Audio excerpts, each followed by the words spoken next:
We are here today actually to celebrate a new milestone in our journey on the battle against cancer, and that is we've outgrown our existing facility. The facility that you see behind me, the top 2 floors are the Cancer Institute, but we are struggling for space. We're struggling getting patients through, and today we're here to have the actual groundbreaking for the new 100,000 square foot Cancer Institute. I believe the build period, Doug, is about a year, so about this time next year, we should actually be moving into this building. I can tell you that there's only one person probably more excited about moving from we need to build a building to, okay, when can we move into the building? Dr. Bell. I can't tell you how thrilled I am to make that step forward. And we look forward to getting the project done, getting it done on time, and being able to continue the great services and the great care that our clinical staff and our medical staff provides to our patients.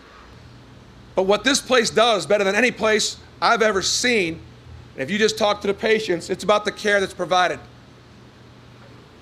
John said that when somebody hears they have cancer, he hopes the first thing they'll think of is the UT Medical Center.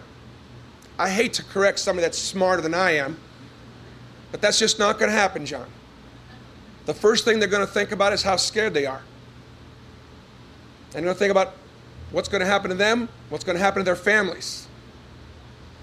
And then maybe the next thing they're going to think about is God and hope that God's blessing is there. But thank God, He's put folks like Dr. Bell and this amazing staff in charge. So when that time does come, the next thing they think about is, I know I got someplace I can go to and I'll have the best care possible. The facility is important. Cancer's not the treatment's not a one-time visit, as you all know. You got to keep coming back over and over and over and fighting that battle. It's okay that you can do it in a facility that can accommodate it. Not have to walk across the hospital for radiation, climb 3-4 flights to get to the Cancer Institute. Miracles were happening in the chemo hut. It's an amazing place, and we'll be able to duplicate that.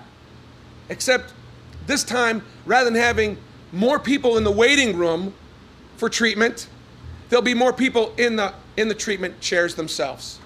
And so that's very, very important, and that's what we're doing here today. And we're blessed to have Deidre Charles Furrow here today to share her thoughts and comments about her journey. Deidre, welcome. I am so happy to be here to talk to you a little bit about when I found out that I was diagnosed with breast cancer. It was in October of 2009 when I went for a routine mammogram. And I thank God that I was being very obedient to do that yearly, because I then found out on the 6th of October that I had breast cancer. Wow, you talk about a heavy blow, a blow to my heart, my mind, and my soul. But I was glad that it was early and it was detected. I came in and talked to Dr. Bell, and he had a plan.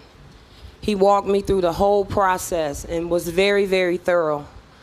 Just like Pat Summit, very thorough.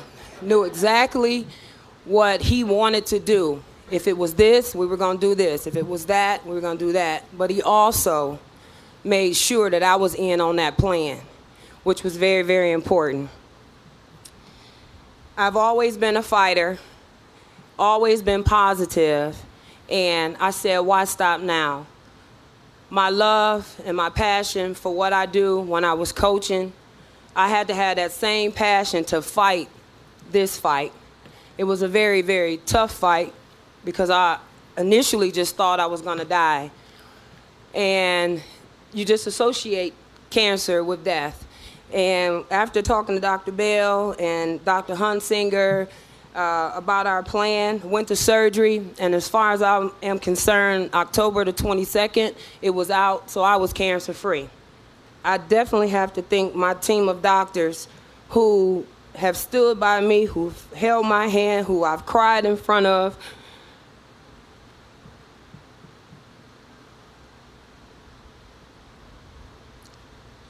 Who have encouraged me daily.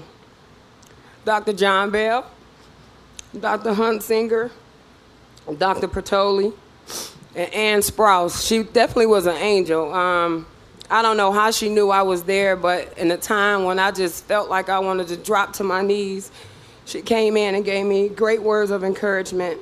To all the nurses, the pharmacists who mixed my chemicals so I could go through treatment, to the phlebotomist who took blood and was very gentle in sticking me with a needle, to all the volunteers and support staff that always smiled and gave encouraging words.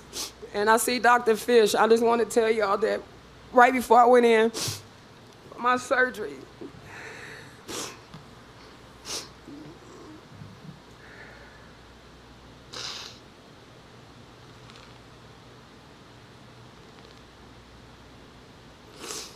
she looked at me and told me everything was going to be all right. You in good hands. And I just want to thank UT Medical Center and thank you for letting me be a part of this groundbreaking ceremony.